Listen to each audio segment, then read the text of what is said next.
Men are told to follow their hearts, but the heart is a liar, especially when it comes to women. The truth is, most men don't fail in life because of their enemies, but because of the woman they chose. In this video, we're going to expose the ancient strategy of choosing women not through love, but through power. And what you'll discover here, no one dares to say out loud. A man of strategy does not concern himself with the words that come out of a woman's mouth. He is not lulled by declarations of purity, kindness, or morality. For what people say, they often say to be seen as noble. What they do, however, is a far more brutal reflection of what they truly are. And nothing reveals a person's true nature more than power. Specifically, how they behave when they have it. A woman's character cannot be accurately judged when she is beneath you, seeking your attention, longing for your approval. It is when she has the upper hand, when she is desired by many, when she knows she can leave or dominate or replace you. That is when her truth emerges. Many men make the mistake of evaluating women based on surface traits. They listen too much. They listen to her stories of loyalty, her complaints about unworthy men, her proclamations of being different. They fall for the image she projects: nurturing, soft, submissive when needed, innocent when challenged. But these are performances learned through survival. Society has taught women, more than men, the necessity of adaptation. And in this adaptation, many learn to project what they are not in order to secure what they want. For the unwise man, this is disarming. For the wise man, this is only the beginning of his evaluation. Power, to a woman, is not always political or economic. It can be the power of attention, beauty, options, social validation. These are currencies in the world she operates in. When she is aware that many men desire her, or when she commands a following, her choices shift. She is no longer the obedient, kind woman she was when she had less. Her voice sharpens. Her expectations rise. Her boundaries become tools of control, not protection. And if a man has not studied her under this light, he will be shocked when she transforms before his eyes. Not because she changed, but because he only ever knew her shadow, not her full self. The man of wisdom does not ask, "Is she good?" He asks, "How does she handle power?" A woman who is truly virtuous will not change when power is in her favor. She will not become cruel when admired, nor will she become dismissive when options increase. Her treatment of those beneath her will remain steady. But this is rare, very rare. Most women, most men, are corrupted by power because they never learn to govern themselves before seeking to govern others. Look, too, at how she treats those she has nothing to gain from. How does she speak of the unattractive, the old, the weak? Observe how she responds to criticism. Does she mock those who are struggling? Is she condescending when she is praised too often? These subtle signs betray the illusion of kindness. A woman who is only kind when it benefits her is not kind, she is strategic. And if a man does not see this, he is the one being used for his current value, not for his soul. In her behavior, there are patterns. Some women, when given even a small amount of control, become tyrants. They raise their voice. They interrupt, they challenge not with reason, but with emotion. Others, more cunning, mask their desire for control through silence, retreat, and psychological games. But both, when studied closely, reveal the same core truth. They seek not partnership, but leverage. They test how far they can push before you push back. And when they learn you will not, they will rule your life from the inside out. Another fatal miscalculation men make is confusing softness with loyalty. Just because a woman is gentle in voice and movement does not mean she is loyal in soul. The serpent does not hiss loudly, it slithers quietly. Many betrayals have come from women who seemed sweet, soft-spoken, and harmless. A man must remember loyalty is not a tone. It is a discipline. It is not how she speaks in peace, but how she reacts in pressure. If she rises in status and begins to view you as less, her loyalty was never real. If she gains attention and begins to withdraw affection, it was not love, it was calculation. When a man chooses a woman, he must imagine her in positions of dominance. Will she still respect him? Will she still speak with humility? Will she still protect what they've built, or use it as a stepping stone to something greater? In times of comfort, everyone behaves well. In times of imbalance, the truth walks in. That is why the wise do not commit during spring. They wait until winter to see who remains. And in the cold, power is redistributed. The woman who grows resentful in scarcity is the same woman who will abandon you at your lowest. She never loved you. She loved what you had. And when that is gone, so is she. Therefore, never judge a woman in the beginning. Do not trust the image she crafts in your courtship. Observe her in moments of control. How she treats those with no value to her, how she acts when all eyes are on her. And above all, watch how her character shifts when you say no. Power is not simply in ruling others, it is in self-restraint. And a woman who cannot restrain herself when elevated will never share power. She will replace you to keep it. A man is never more blind than when he chooses under the spell of his own hunger. Need distorts perception, emotion clouds judgment. What he calls love in these moments is often not love at all, but a desperate grasp for comfort, validation, or escape.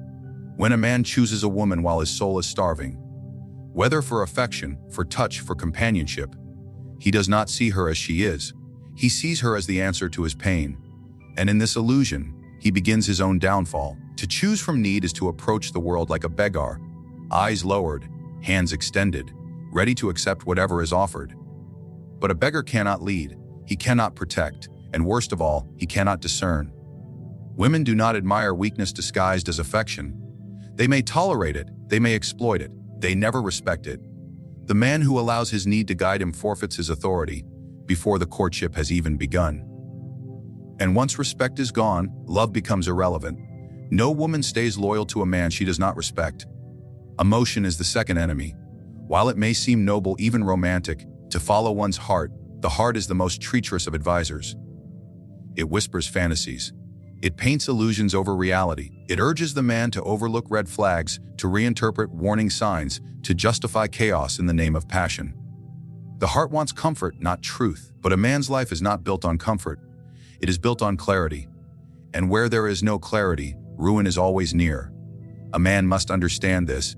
The woman he chooses becomes a mirror of his discipline or his lack thereof.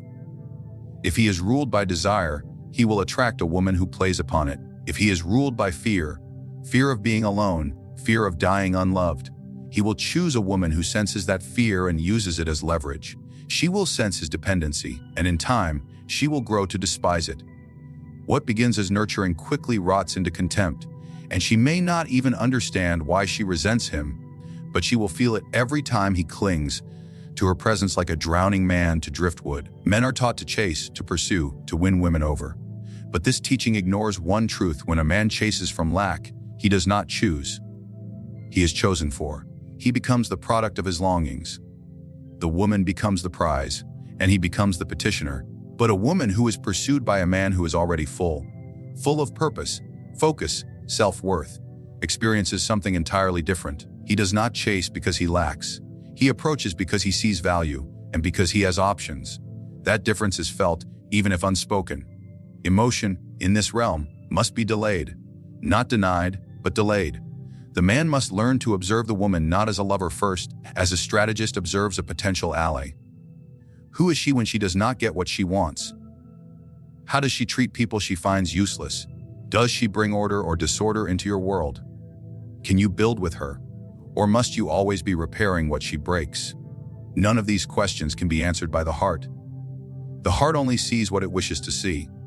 But power is not found in dreams. It is found in the ability to say no when every part of you wants to say yes. And this is the true test of strength. Not lifting swords, not winning battles, but walking away from a beautiful woman who does not serve your purpose. The man who has mastered his hunger is dangerous. He is not swayed by curves, compliments, or fleeting warmth.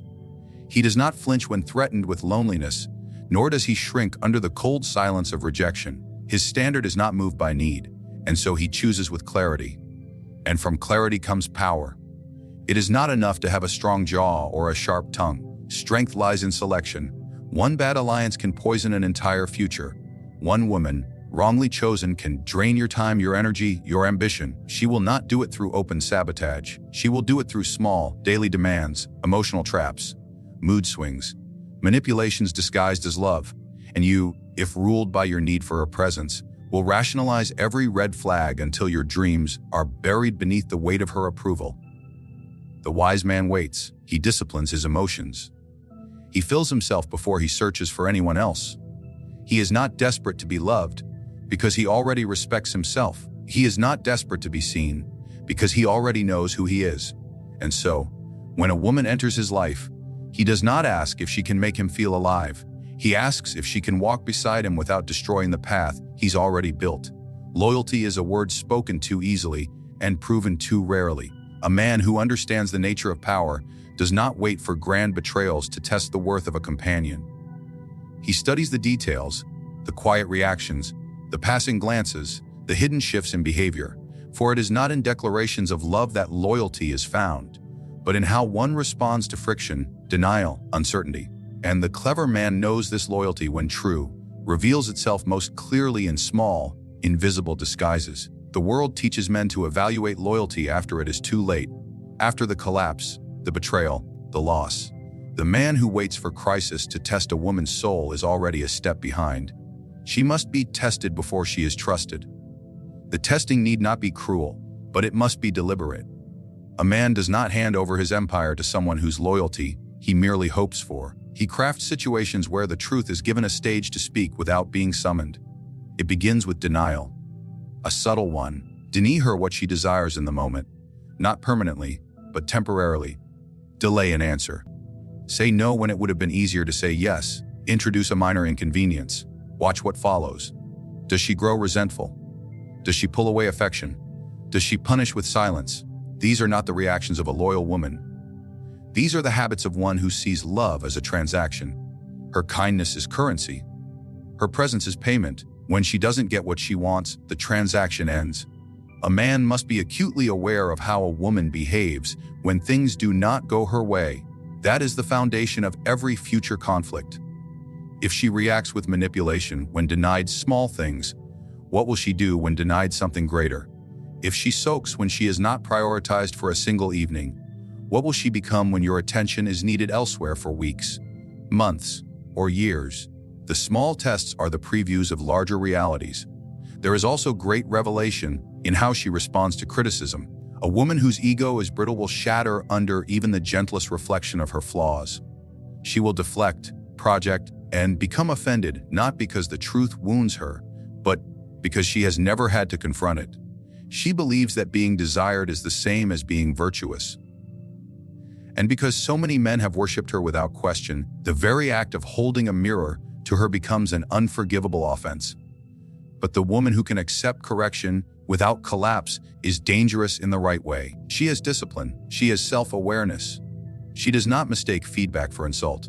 She listens. She adapts.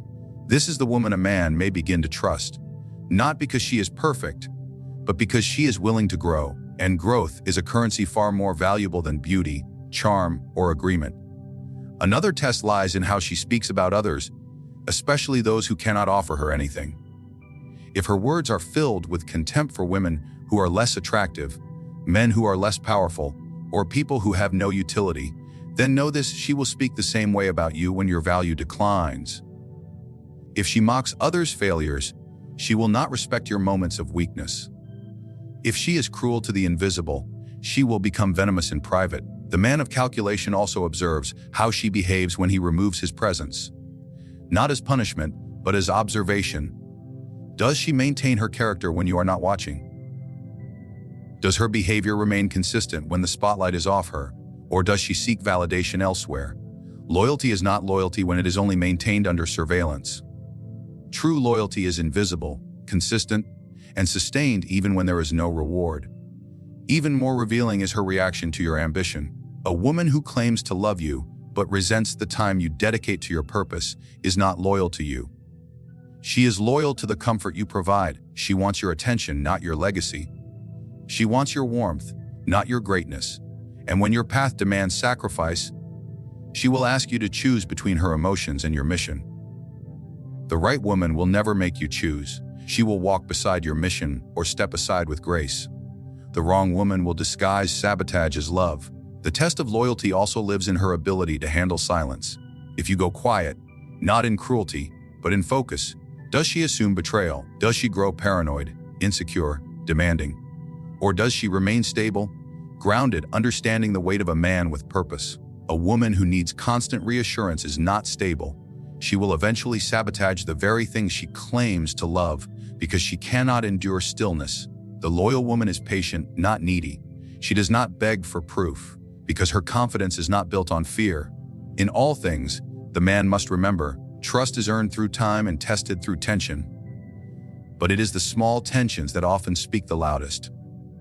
The petty arguments, the delayed responses, the disagreements on nothing serious, these are the rehearsals for future battles. Ignore them, and you marry a mask. Pay attention, and you may find either a partner or a threat. Both wear smiles. Only one can be trusted when the war begins. In the cold arithmetic of human behavior, love is rarely the sacred, unconditional force that poets write of. Especially when it comes from a woman, love often arrives with conditions, terms buried beneath emotion, clauses hidden beneath affection. These terms are rarely spoken aloud, but they govern everything. The wise man sees this. He does not resent it, nor is he surprised by it. He simply understands that in the domain of relationships, love is not given freely, it is exchanged, and the currency is value. Value in this context is not simply wealth or appearance. It is utility. It is the man's ability to provide, protect, entertain, guide, challenge, stimulate, or elevate. A woman's love, more often than not, is attached to this utility. When the value ceases, the affection dims. When the utility declines, the admiration evaporates. This is not cruelty, it is nature. The man who believes in fairy tales will mistake the end of usefulness for betrayal. The man who understands power will know that it was always a transaction dressed as passion. But if love is conditional, what then must be unconditional? Respect. A woman may stop loving you when her emotions change, when her needs evolve, when her desires shift. But if she respects you, truly respects the man you are, your discipline, your judgment, your self-command, that respect survives even after affection cools. And that respect will shape how she speaks of you, how she treats you, and how she moves when you are no longer useful to her. Love is what she gives when she wants something. Respect is how she behaves when she no longer gets anything at all.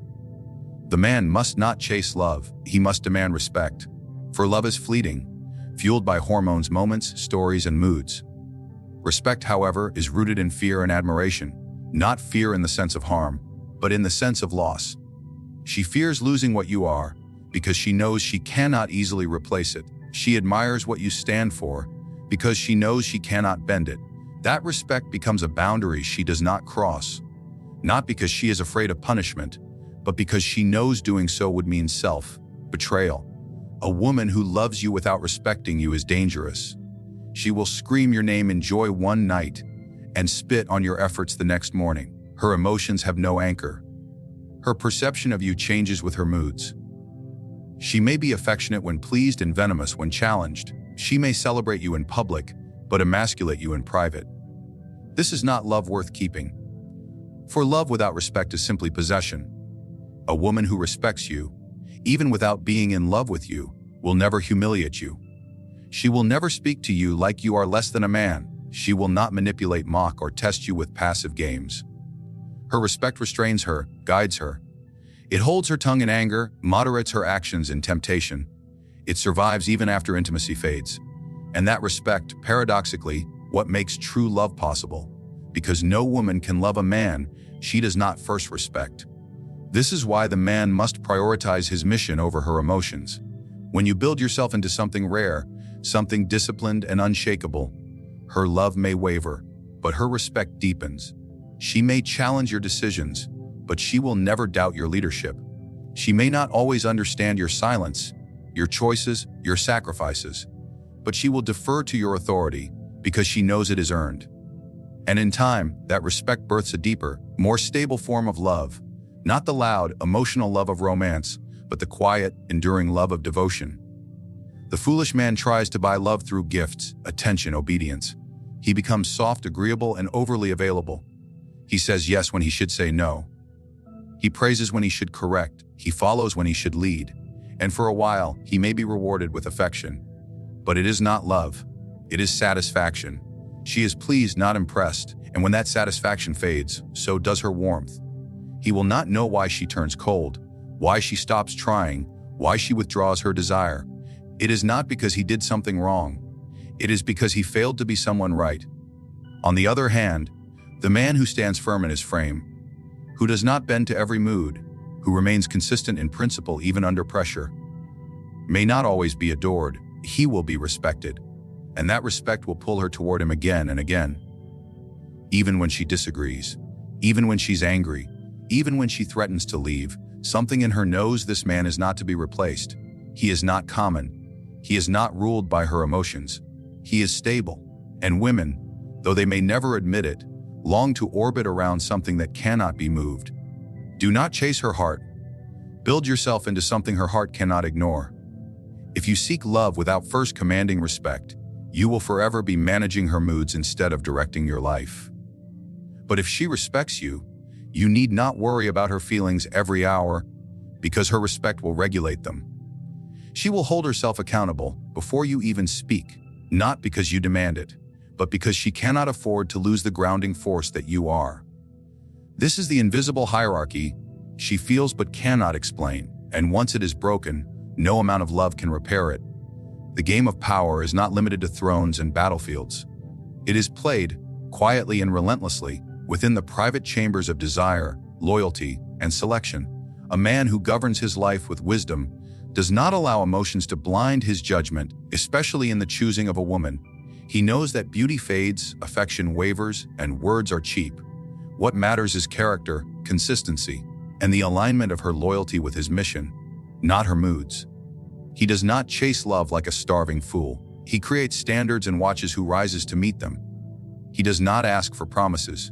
He studies patterns. He understands that the woman who truly deserves a place beside him is not the one who speaks the sweetest words, but the one who passes the most silent tests. Her value is not found in what she gives when it's easy, but in how she behaves when it's difficult. Powerful men are not chosen, they choose. And they choose with the knowledge that a woman's love is often conditional, but her respect must be earned and guarded like a fortress. They do not seek to be worshipped or obeyed blindly. They seek to be respected deeply, consistently, and even fearfully. Because when a woman respects a man, truly and completely, everything else, affection, devotion, loyalty, falls into place as a natural consequence. In a world that tempts men to surrender their strength for approval, the rare man who does not kneel becomes a legend in her eyes, not because he forces her to love him, but because she cannot help it.